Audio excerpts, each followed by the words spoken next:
Քաղաքացի ավելին հպարտ կոչմամբ Հայաստանի Հանրապետության քաղաքացի Դավիթ Մանուկյան։ Հայրենակիցներ, բարեփոխում կեղծ անվան տակ ներկայացվող այս օրենքին դեմ եմ ես, դեմ ես դու, դեմ ենք մենք ու բոլորս դեմ ենք։ Դեմ ենք։ Եվ ուրեմն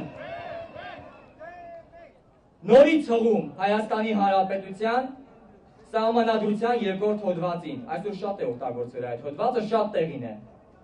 Իշխանությունը Հայաստանի Հանրապետությունում պատկանում է ժողովրդին։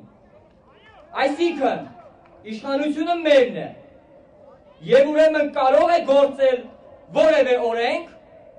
որը դեմ է իշխանության կրողի, այլ կերպ ասած երկրի տիրոջ ժողովրդի կամքին։ Ես ձեզ եմ հարցնում, կարող է։ Ոչ։ Եվ եթե հավատանք նախագահի խոսքին, 80%-ն է դեմ այս օրենքին։ Նախագահն ասում է դեմ է, բայց անելու ենք։ Եվ ես նորից ձեզ եմ հարցնում, դուք պատասխանեք, մենք դա թույլ տալու ենք։ Ոչ։ Ահա եւ պատասխանը ձեզ, հարգելի իշխանավորներ։ Ժողովրդի կամքին ենթակա են բոլորը, նախագահ թե նախարար, վարչապետ թե պատգամավոր։ Ժողովրդի կամքը սահմանադրությունն է, իսկ սահմանադրական դատարանը ժողովրդի կամքի արդարադատության իրականացնողը։ Եվ ուրեմն մենք պահանջելու ենք սահմանադրական դատարանից, որ նա հավատարիմ մնալով իր կոչմանը վերահաստատի ժողովրդի կամքը եւ այդ կամքին չենթարկվողներին պարտադրի ժողովրդի կամքը։ Ստիպել, խնդրելու ենք, պահանջելու ենք սահմանադրական դատարանից։ Այո։ Եվ ուրեմն բարձր դատարան, մնա քո բարձունքին,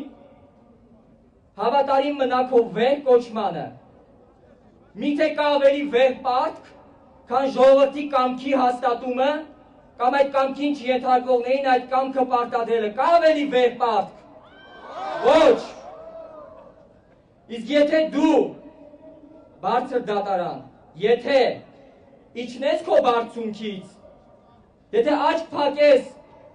ժողովրդի կամքի վրա, հավերժ դու ես լինելու պատասխանատուն հնարավոր բոլոր հանրային, քաղաքացիական, օրինական ընդվզումների։ Որովհետև եթե անգամ բարձր դատարանը իջնի իր բարձունքից դեպի անդունդ, ժողովուրդը մեկ է, պարտադրելու է իր կամքը։ Ժողովրդի կամք և սահմանադրություն, հավերժ ու անփոփոխ հոմանիշներ, ժողովրդի կամքի պարտադրում, բարձրագույն արդարադատություն։ Շնորհակալություն։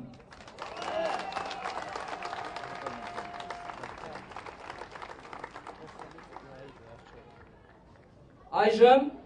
ելույթի համար հարթակ եմ հրավիրում ևս մեկ Հայաստանի Հանրապետության քաղաքացու, Հայաստանի Հանրապետության քաղաքացի Վահան Բաբայան։